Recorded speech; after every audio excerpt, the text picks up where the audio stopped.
സുധി. എന്റെ സുചേട്ടന്റെ ചടങ്ങിന്റെ വീഡിയോയ്ക്ക് അടിയിൽ കുറെ കമന്റ്സ് കണ്ട് ഞാൻ അഭിനയിക്കുവാണ്, എന്റെ കണ്ണിൽ കൂടെ കണ്ണുനീര് വരുന്നില്ല. ഞാൻ ചോദിക്കട്ടെ, ഞാൻ ക്യാമറമാനെ അവിടെ ഇവിടെ നിന്ന് ഷോട്ട് എടുക്കാൻ എടുത്തത്? ഞാനൊരു കാര്യം ചോദിച്ചോട്ടെ, ഞാൻ അഭിനയിക്കും, ആൽബത്തിലും സിനിമയിലും അതുപോലെ ഓരോ റീൽസിലും ഒക്കെ അഭിനയിക്കും. എന്റെ ഹസ്ബൻഡിന്റെ കല്ലറയ്ക്ക് മുന്നിൽ എനിക്ക് അഭിനയിച്ച് നിൽക്കേണ്ട കാര്യമില്ല. ഞാൻ കരഞ്ഞാൽ നിങ്ങൾ പറയാത് ഗ്ലിസർ ഇട്ട് കരഞ്ഞാന്ന്, കരഞ്ഞില്ലെങ്കിൽ നിങ്ങൾ പറഞ്ഞാൽ. ഹായ് ഗൈസ്, അപ്പോൾ finally back with again Renu Sudhi video. അപ്പം ഈ രേണു സുധിയുടെ ടോപ്പിക്ക് ഞാൻ സംസാരിക്കാനുള്ള എൻ്റെ ഒരു റീസൺ എന്താണെന്ന് വെച്ചാൽ, ഞാൻ റീസെൻ്റ്ലി ഒരു വീഡിയോ ഇട്ടിരുന്നു. ആ വീഡിയോയിൽ ഞാൻ രേണു സുധീൻ്റെ ഹസ്ബൻഡിൻ്റെ 2ാം വർഷം എന്ന് വെച്ചാൽ മരിച്ചു കഴിഞ്ഞ് 2ാം വർഷത്തെ ചടങ്ങിന് രേണു സുധി കാണിച്ചു കൂട്ടിയിട്ടുള്ള കാര്യങ്ങളാണ് ഞാൻ വന്ന് പറഞ്ഞത്. അപ്പോൾ ഇത് പറഞ്ഞ് ഞാൻ വീഡിയോ ഇട്ടു. അത്യാവശ്യം നല്ല വ്യൂ ഉള്ള ഒരു വീഡിയോ തന്നെയാണ്, അത്യാവശ്യം നല്ല രീതിയിൽ പോസിറ്റീവ് കമൻറ്റ്സ് കിട്ടിയിട്ടുള്ള ഒരു വീഡിയോ തന്നെയാണത്. അപ്പോൾ അതിന് ശേഷമാണ് നമ്മുടെ അലിൻ ജോസ് പെരേരയും രേണു സുധിയും ഇതിൽ റെസ്പോണ്ട് ചെയ്ത് അല്ലെങ്കിൽ റിപ്ലൈ ചെയ്തുകൊണ്ട് ഒരു വീഡിയോ വന്നത്. അപ്പം നമ്മൾ തെറ്റ് കണ്ട് അല്ലെങ്കിൽ അവരിങ്ങനെ ചെയ്ത സമയത്ത് അതിനെപ്പറ്റി മാത്രം പറഞ്ഞാൽ പോരേലോ. അവരൊരു വീഡിയോന് എക്സ്പ്ലനേഷൻ ഇടുന്ന സമയത്ത് അതെന്താണെന്നും കൂടെ പറയേണ്ടത് നമ്മളുടെ ഉത്തരവാദിത്തം ആയതുകൊണ്ടാണ് I M back with Renu Sudhi topic. അപ്പം അതിൽ രേണു സുധി ഒരു എക്സ്പ്ലനേഷൻ വീഡിയോ തന്നിട്ടുണ്ട്. അതിൻ്റെ കൂടെ അലിൻ ജോസ് പെരേരയും ഒരു എന്തുകൊണ്ട് അങ്ങനെ സംഭവിച്ചു എന്നുള്ളൊരു കാര്യം പറയുന്നുണ്ട്. അപ്പോൾ നമുക്ക് ആദ്യം 2 പേരുടെ എക്സ്പ്ലനേഷൻ വീഡിയോ നോക്കാം. എന്റെ സുചേട്ടന്റെ ചടങ്ങിന്റെ വീഡിയോയ്ക്ക് അടിയിൽ കുറെ കമന്റ്സ് കണ്ട് ഞാൻ അഭിനയിക്കുവാണ്, എന്റെ കണ്ണിൽ കൂടെ കണ്ണുനീര് വരുന്നില്ല. ഞാൻ ചോദിക്കട്ടെ, ഞാൻ ക്യാമറമാനെ അവിടെ ഇവിടെ നിന്ന് ഷോട്ട് എടുക്കാൻ എടുത്തത്? ഞാനൊരു കാര്യം ചോദിച്ചോട്ടെ, ഞാൻ അഭിനയിക്കും, ആൽബത്തിലും സിനിമയിലും അതുപോലെ ഓരോ റീൽസിലും ഒക്കെ അഭിനയിക്കും. എന്റെ ഹസ്ബൻഡിന്റെ കല്ലറയ്ക്ക് മുന്നിൽ എനിക്ക് അഭിനയിച്ച് നിൽക്കേണ്ട കാര്യമില്ല. ഇതിൽ ഒരൊറ്റ വേർഡാണ് എനിക്ക് പറയാനുള്ളത്. ആ ക്യാമറമാനോട് അവിടെ നിന്ന് ഷോട്ട് എടുക്കാൻ ഞാൻ പറഞ്ഞോ എന്ന രീതിയിൽ ഒരു സാധനം രേണു സുധി ഇതിൽ ചോദിക്കുന്നുണ്ട്.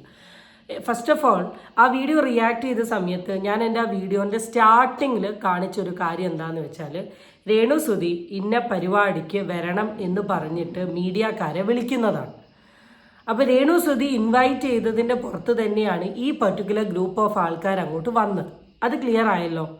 അപ്പോൾ അവർ രേണു സുധി കാണിച്ചു കൂട്ടുന്ന കാര്യങ്ങളാണ് വീഡിയോ എടുക്കുന്നത്.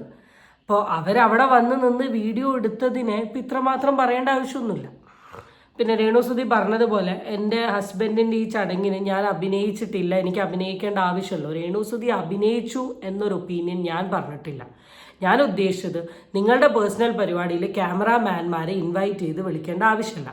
അവർ വന്ന് ഓട്ടോമാറ്റിക്കലി രേണു സുധിയുടെ വീഡിയോ എടുത്തിട്ടുണ്ടെങ്കിൽ അതൊരു പുതിയ കണ്ടൻ്റായിട്ട് മാറും.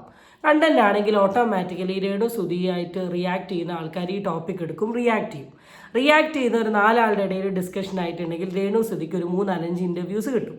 ഇൻ്റർവ്യൂസ് കിട്ടുന്ന സമയത്ത് ഒരു ഫെയിം ലെവലിൽ തന്നെ രേണു സുധി എന്ന് പറയുന്ന ആക്ട്രസ് എന്ത് ചെയ്യും, അവിടെ നിൽക്കും. ഇതേ ഞങ്ങൾ പറഞ്ഞിട്ടുള്ളൂ, പോസിറ്റീവ് കോൺട്രവേഴ്സിക്ക് പകരം നെഗറ്റീവ് കോൺട്രവേഴ്സി കൂടെ ഫെയിമിൽ നിൽക്കാൻ ശ്രമിക്കുന്നു എന്നുള്ള കാര്യം മാത്രമേ ഉദ്ദേശിച്ചിട്ടുള്ളൂ. അങ്ങനെ ഒരു ക്യാമറാമാനെ ഇൻവൈറ്റ് ചെയ്യേണ്ട ഒരു പ്രോഗ്രാം അല്ലല്ലോ അവിടെ നടക്കുന്നത്. വല്ല അവാർഡ് കിട്ടുന്നതോ അല്ലെങ്കിൽ ഹൗസ് വാമിങ്ങോ നിങ്ങളുടെ പേഴ്സണൽ ആയിട്ടുള്ള എന്തെങ്കിലുമൊക്കെ ഒരു എന്താ പറയുക ഉയർച്ചേൻ്റെ പരിപാടിയോ ഒന്നുമല്ല. അവിടെ പക്കാ നടക്കുന്നത് നിങ്ങളുടെ വളരെ പേഴ്സണൽ ആയിട്ടുള്ള ഒരു പരിപാടിയാണ്. അവിടേക്ക് എന്തിന് വിളിച്ചു വരുത്തി എന്നുള്ള ചോദ്യം മാത്രമേ ഉള്ളൂ. ഓക്കെ, ഞാൻ കരഞ്ഞാൽ നിങ്ങൾ പറയാത് ഗ്ലിസർ ഇട്ട് കരഞ്ഞാന്ന്, കരഞ്ഞില്ലെങ്കിൽ നിങ്ങൾ പറഞ്ഞാൽ അഭിനയിക്കും ഒരിക്കലും കണ്ണുനീരില്ലെന്ന്. എനിക്കെന്തിനാണ് എന്റെ പേഴ്സണൽ കാര്യങ്ങളൊക്കെ നിങ്ങളെ ബോധിപ്പിക്കുന്നത്? എന്നെ സപ്പോർട്ട് ചെയ്യുന്ന കുറച്ച് പേരുണ്ട്, എനിക്ക് അവരുടെ സ്നേഹം മാത്രം മതി. ഞങ്ങൾ ആരും രേണു സുധി എന്ന് പറയുന്ന വ്യക്തിയുടെ അടുത്ത് നിങ്ങളുടെ പേഴ്സണൽ കാര്യങ്ങൾ ഞങ്ങളെ ബോധിപ്പിക്കണം എന്ന് പറഞ്ഞിട്ടില്ല. ഇതിനെ ഞങ്ങൾ പറഞ്ഞേ, പേഴ്സണലായി വെക്കേണ്ട കാര്യത്തിന് പേഴ്സണലായി വെക്കണം, അതിനൊരു പ്രൈവസി വേണം. അത് പബ്ലിക്കിൽ കൊണ്ടുപോയി ഇടുമ്പോഴാണ് ഇത്രയും ടോപ്പിക്കും വർത്താനവും ഡയലോഗും ആവുന്നത്. ഇപ്പോൾ ഒരു വീഡിയോന് ഇത്ര പേര് ഈ രീതിയിൽ റിയാക്ട് ചെയ്തിട്ടുണ്ടെങ്കിൽ രേണു സുധിയുടെ ആക്ഷൻ കണ്ട സമയത്ത് ഓട്ടോമാറ്റിക്കലി ആൾക്കാർക്ക് ഫീൽ ചെയ്തൊരു കാര്യമാണ് അവർ പറഞ്ഞത്. അത് പറയാനുള്ളതിൻ്റെ മെയിൻ റീസൺ നിങ്ങൾ തന്നെ മീഡിയക്കാരെ വിളിച്ച് വീഡിയോ എടുത്ത് വീഡിയോ പുറത്തോട്ട് ഇട്ടോണ്ടാ. ഇല്ലേ ആരെങ്കിലും എന്തേലൊക്കെ പറയോ? കേട്ടല്ലോ, നിങ്ങളുടെ ഈ നെഗറ്റീവ് കമന്റ്സോ നിങ്ങളുടെ ഈ നെഗറ്റീവ് റിയാക്ഷൻസ് വീഡിയോ ഒന്നും കണ്ട് തളരുന്നവളല്ല രേണു സുധി. മനസ്സിലായോ? എനിക്ക് സങ്കടമില്ല സുചേട്ടൻ മരിച്ചത്, എന്ത് സങ്കടമില്ലെന്ന്. ചടങ്ങ് കല്ലറയിലെ ചടങ്ങും വീട്ടിലെ ചടങ്ങ് കഴിഞ്ഞാൽ ആ ചടങ്ങ് കഴിഞ്ഞു. അന്ന് പറഞ്ഞാൽ എനിക്ക് സങ്കടമില്ല, സങ്കടം ഉണ്ടെന്ന് പറഞ്ഞാൽ ഞാൻ നിങ്ങളുടെ മുന്നിൽ എപ്പോഴും കരഞ്ഞുകൊണ്ടിരിക്കണോ? എന്റെ സഹപ്രവർത്തകരും എന്റെ കുടുംബക്കാരുമായിട്ട് എനിക്കൊന്ന് ചിരിക്കാൻ പാടില്ലേ? എനിക്ക് ചിരിക്കാൻ വിലക്കുണ്ടോ ഈ ലോകത്തിൽ? എനിക്ക് മാത്രം നഷ്ടമില്ലെന്ന്. റിയാക്ഷൻ വീഡിയോക്കാർ പറഞ്ഞത് രേണുസുതിക്ക് ഹേർട്ട് ചെയ്തില്ല എന്നൊന്നും പറയേണ്ട ആവശ്യമില്ല. ഹേർട്ട് ചെയ്തില്ലെങ്കിൽ ഓട്ടോമാറ്റിക്കലി ഇങ്ങനെ ഒരു റിയാക്ഷൻ ഇടേണ്ട ആവശ്യമില്ല. ഈ ചെവി കൂടെ കേട്ട് ഈ ചെവി കൂടെ വിട്ടാൽ എവിടെയോ എന്തൊക്കെയോ ഒരു ഇതുള്ളത് കൊണ്ടാണ് ഇത്രത്തോളം ദേഷ്യം പിടിച്ച് രോക്ഷാകുലയായി വന്ന് സംസാരിച്ചിട്ടുള്ളത്. അപ്പം ഞാൻ എപ്പോഴും പറയുന്നത്, നിങ്ങൾക്ക് ഇത്രത്തോളം വീഡിയോകളോ അല്ലെ റിയാക്ഷൻ വീഡിയോസോ അല്ലെങ്കിൽ ആൾക്കാർ സംസാരിക്കാനുള്ളതിൻ്റെ ഒരു മെയിൻ റീസൺ എന്താണെന്ന് വെച്ചാൽ നിങ്ങളായിട്ട് ഇട്ട് തരുന്ന കണ്ടൻറ്റാണ്, നിങ്ങളായിട്ട് ക്രിയേറ്റ് ചെയ്യുന്ന കണ്ടൻറ്റാണ്. അത് ഓട്ടോമാറ്റിക്കലി എടുത്ത് സംസാരിക്കുന്നു, അത്രയേ ഉള്ളൂ. അപ്പോൾ അതിന് ശേഷം നമ്മുടെ അലിൻ ജോസ് പെരേര വന്നിട്ട് ഭയങ്കര രസകരമായിട്ട് ഇതിനെ റിയാക്ട് ചെയ്തുകൊണ്ട് സാധനം ഇടുന്നുണ്ട്. നമുക്ക് ആദ്യം ആ വീഡിയോ ഒന്ന് കാണാം. ഞാൻ ഈ വീഡിയോ കുറേ നേരം എടുത്ത് കണ്ടു അലിൻ ജോസിനെ. നിങ്ങളൊന്ന് രേണു ചേച്ചി പറയണ്ടായിരുന്നു, വീഡിയോ കണ്ടില്ല. അപ്പൊ രേണു ചേച്ചിക്ക് പറയാറുണ്ട്, എന്റെ ഭർത്താവിന്റെ 2ാം ചരമവാർഷികമാണ്, നീ ഇത് ഇവിടെ ചെയ്യരുത് എന്ന് രേണു ചേച്ചിക്ക് പറയാറുണ്ട്. പക്ഷെ പുള്ളിക്കാരച്ചും പറഞ്ഞില്ല.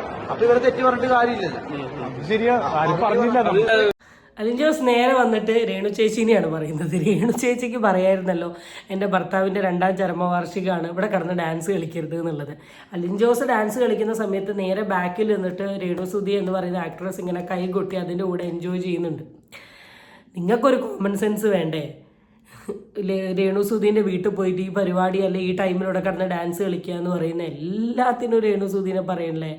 എവിടെയെങ്കിലും എന്തേലൊക്കെ കളിച്ചു കൂട്ടുകയാണോ? ഇപ്പം അലിൻ ജോസ് പെരേരനെ പറയാൻ പറ്റില്ല. അലിൻ ജോസിന് അങ്ങനത്തെ ഒരു ഇതൊന്നും ഇല്ലാണ്ട് എവിടേക്കും എല്ലായിടത്തും പോയി ഇങ്ങനെ പാട്ടും പാടി ഡാൻസും കളിച്ച് നടക്കുന്ന ഒരാളാണ്. പക്ഷേ എക്സ്പ്ലനേഷൻ വീഡിയോസ് സത്യം പറയാൻ ക്വൈറ്റ് ഫണ്ണി. ആരും പറഞ്ഞില്ല. നമ്മൾ ചെയ്തത് തെറ്റാണ്, തെറ്റിപ്പോയി. ആൾക്കാർ ശരിയാ, ഇപ്പൊ പറഞ്ഞ പോലെ പറഞ്ഞു തരാനായിട്ട് രണ്ടു ചേച്ചിയോ മറ്റുള്ള ആൾക്കാരൊന്നും ഉണ്ടായിരുന്നെങ്കിൽ എടാ നീ അങ്ങനെ ചെയ്യരുത് എന്ന് പറഞ്ഞെങ്കിൽ അവൻ ചെയ്യില്ലായിരുന്നു. പക്ഷെ കൂടെ ഉള്ള പോയവന്മാരും പറഞ്ഞില്ല. ഞാനുണ്ടായിരുന്നെങ്കിൽ ഇവരെ തലക്കിട്ട് 2 അടി ഞാൻ കൊടുത്തിട്ട് ഇവരെ കൊണ്ടുവന്നേ. കാര്യം എന്താ വെച്ചാൽ ഞാനൊരു കലാകാരനാണ്, സിനിമയിലേക്ക് കയറാൻ നിൽക്കുന്ന ഒരാളാണ്. സുധിയേട്ടൻ എന്ന് പറഞ്ഞ ഒരു വലിയൊരു കലാകാരനാണ്. ആ പുള്ളിയുടെ വീട്ടിൽ പോയിട്ടാണ് ഇവൻ ഇങ്ങനത്തെ തെണ്ടിത്തരം കാണിച്ചത്. പക്ഷെ അത് കാണിച്ചപ്പോ പുള്ളിയുടെ വൈഫ് പുറയിലുണ്ടായിരുന്നു, പുള്ളിക്കാർക്ക് കൈ അടിക്കുന്നുണ്ടായിരുന്നു. ഇത്ര തന്നെ ഉള്ളൂ. ഇവിടെ ഇപ്പോൾ രേണു ചേച്ചിനെയാണ് പറയുന്നത്, രേണു ചേച്ചി പറയണ്ടേന്ന്. പക്ഷെ നിങ്ങൾ രേണുവിൻ്റെ വീട്ടിൽ പോയി നിന്ന് ആ പരിപാടിക്ക് പോകുന്ന സമയത്ത് അവിടെ കിടന്ന് നിങ്ങൾ ഡാൻസ് കളിക്കാൻ പാടുമോ? അതിന് പിന്നെ അലിൻ ജോസ് പെരേരൻ്റെ കയ്യിൽ നിന്ന് നമ്മൾ ഇതൊക്കെ പ്രതീക്ഷിക്കുന്നുള്ളൂ. അതുകൊണ്ട് പിന്നെ പ്രത്യേകിച്ച് അതിനെപ്പറ്റി പറയേണ്ട ആവശ്യമില്ല. അപ്പോൾ ഇത് രണ്ടും ഈ ഒരു എക്സ്പ്ലനേഷൻ വീഡിയോ എനിക്കിതിൽ ഇടണം എന്ന് തോന്നി. കാരണം ആ വീഡിയോനെ പറ്റി ഞാൻ നന്നായി റിയാക്ട് ചെയ്ത ഒരാളാണ്. അപ്പോൾ ഇവർ രണ്ടുപേരും ഇവരുടെ സൈഡിൽ നിന്ന് ഒരു എക്സ്പ്ലനേഷൻ തരുമ്പോൾ അത് ഓഫ് കോഴ്സ് ഇതിൽ ഷെയർ ചെയ്യണമല്ലോ. ഇനി ഇതിലൊരൊറ്റ കണ്ടൻറ്റും കൂടെ പറഞ്ഞുകൊണ്ട് ഞാൻ ഈ വീഡിയോ അവസാനിപ്പിക്കുകയാണ്. നമ്മുടെ കൊല്ലം സുധിയുടെ മൂത്ത മോൻ്റെ യൂട്യൂബ് ചാനലിൽ, കിച്ചുയുടെ യൂട്യൂബ് ചാനലിൽ ഒരു Q&A വീഡിയോ ഷെയർ അപ്പ് ചെയ്തിരുന്നു. അതിൽ ഒരുപാട് ക്വസ്റ്റ്യൻസ് കിച്ചുവിന് വന്നിട്ടുണ്ട്. അതിൽ ഒരു ക്വസ്റ്റ്യനിൽ കിച്ചു റിയാക്ട് ചെയ്ത ഒരു രീതി. എനിക്ക് ചോദിക്കാനുള്ള ക്വസ്റ്റ്യൻ, ഇപ്പോൾ നടന്നുകൊണ്ടിരിക്കുന്ന ഇന്റർവ്യൂസ് കുറെ സുധിച്ചേട്ടനെ കുറിച്ച് ന്യൂസ് വരുന്നുണ്ട്. അതിനോട് കിച്ചു എന്താണ് പറയാനുള്ളത്? ഒന്നും കണ്ട് തളരരുത്, മുന്നോട്ട് തന്നെ പോകൂ. അച്ഛൻ്റെ കുറേ ന്യൂസ് എല്ലാവരും ഇപ്പോൾ കേട്ട് കാണും. എനിക്കറിയാനുള്ളത്, എനിക്കറിയാം എൻ്റെ അച്ഛന്, പിന്നെ അച്ഛനെ അറിയാവുന്നവർക്കും അറിയാം അച്ഛനെ. അത്രേ ഉള്ളൂ. എനിക്കിപ്പം ആ ഒരു ഇന്റർവ്യൂ വീണ്ടും ഇനി കുത്തിപ്പൊക്കി ഒരു സംഭവമാക്കണമെന്ന് എനിക്കില്ല. അതുകൊണ്ട് ഞാൻ അതെന്താന്ന് വെച്ചാൽ അതുപോലെ പോട്ട് പറയട്ടെ, അറിയാലോ ആരാന്ന്. ആ പുള്ളി അറിയാവുന്നവർക്ക് പുള്ളി അറിയാം, പുള്ളി എങ്ങനായിരുന്നു എല്ലാവർക്കും അറിയാം. അമ്മയും ഋതുട്ടനെയും നന്നായി. അത്രയേ ഉള്ളൂ. വളരെ ഡീസൻറ്റ് വേ ഓഫ് റിപ്ലൈ. ഇപ്പോൾ ഈ പെർട്ടിക്കുലർ കുട്ടിക്ക് വേണമെങ്കിൽ ഈ സമയത്ത് നല്ല രീതിയിൽ റിയാക്ട് ചെയ്യായിരുന്നു, വേണേൽ ഒച്ചപ്പാട് ഉണ്ടാക്കായിരുന്നു, ഈ കോൺട്രവേഴ്സി പറഞ്ഞ ലേഡീനെ കുറിച്ച് വളരെ മോശമായിട്ട് പറയായിരുന്നു, എന്ത് സാധനങ്ങൾ വേണമെങ്കിലും ക്രിയേറ്റ് ചെയ്യായിരുന്നു. പക്ഷേ ഹീ ഹാവ് ദൻ മെച്യൂരിറ്റി. എങ്ങനെ ഡീൽ ചെയ്യണം, അല്ലെ ഞാൻ എൻ്റെ വായിൽ നിന്ന് എന്തെങ്കിലും വീണിട്ടുണ്ടെങ്കിൽ അതിനി അടുത്ത ഒരു കോൺട്രവേഴ്സ്യൽ ടോപ്പിക് ആവാനുള്ള ചാൻസ് ഉണ്ട് എന്ന കാര്യത്തെക്കുറിച്ചൊക്കെ അറിഞ്ഞുകൊണ്ട് വളരെ ഇൻ്റലിജൻ്റായി, വളരെ ബ്രേവായി, മെച്യൂർഡായി കൊടുത്തിട്ടുള്ള റിപ്ലൈ. പല സിറ്റുവേഷനുകളിലും ഈ കിച്ചു റിയാക്ട് ചെയ്യുന്ന രീതി കണ്ടിട്ട് എനിക്ക് തോന്നിയിട്ടുണ്ട് ഈസ് വെരി മെച്യൂർഡ് ഇനഫ് എന്നുള്ളത്. അപ്പോൾ ദാറ്റ്സ് ഇറ്റ്. നമ്മളെപ്പറ്റി ചുറ്റുമുള്ള ആൾക്കാർ പലതും പറയും, അവർക്ക് തോന്നുന്ന ഇൻറ്റ്യൂഷൻസ്, അവരെ സംബന്ധിച്ച് ഇറ്റ്സ് എ സ്റ്റോറി മാത്രമാണ്. നമ്മളെന്താണെന്ന് നമുക്കറിയെങ്കിൽ പിന്നെ നമ്മൾ വേറെ ഒരാളുടെ മുമ്പിലും കുലുങ്ങേണ്ട ആവശ്യമില്ല എന്നാണ് എനിക്ക് പറയാനുള്ളത്. രേണു സുധീൻ്റെ അടുത്തും എനിക്ക് പറയാനുള്ള ഒരു ഒറ്റ കാര്യം ഇത്രയേ ഉള്ളൂ. നിങ്ങൾ ചെയ്യുന്ന പ്രവർത്തികൾ കാണുമ്പം ഓരോ വ്യക്തികൾക്ക് തോന്നുന്ന അഭിപ്രായമാണ് അവരവരുടെ വീഡിയോയിൽ കൂടെ ഷെയർ ചെയ്യുന്നത്. അത് ശരിയാവാം, തെറ്റാവാം. അപ്പോൾ രേണു സുധീൻ്റെ സ്വഭാവത്തിൽ കൂടെ ചിലപ്പോൾ ഒരു ശരി കാണിക്കുന്നുണ്ടാവും, മനസാക്ഷിയിൽ വേറൊരു ശരിയായിരിക്കും. എന്താണെങ്കിലും നിങ്ങളെന്താ നിങ്ങൾക്ക് അറിയെങ്കിൽ നിങ്ങൾ ആ രീതിയിൽ തന്നെ ഫ്രണ്ടോട്ട് പോവുക. ഇവർ രണ്ടുപേരും ആ വിഷയത്തെ കുറിച്ചിട്ടുള്ള എന്താണ് റെസ്പോൺസ് വീഡിയോ, അല്ലെങ്കിൽ എന്താ നമ്മളതിന് പറയുക, അവരുടെ ഒരു എന്താ സംഭവിച്ചത് എന്നുള്ള വീഡിയോ കാണിക്കാൻ വേണ്ടി മാത്രമാണ് ഞാൻ ഈ കുട്ടി വീഡിയോ എടുത്തിട്ടുള്ളത്. അത്രയും പറഞ്ഞുകൊണ്ട് നമുക്കൊരു പുതിയ വിഷയമായിട്ട് നാളെ കാണാം. Tata bye.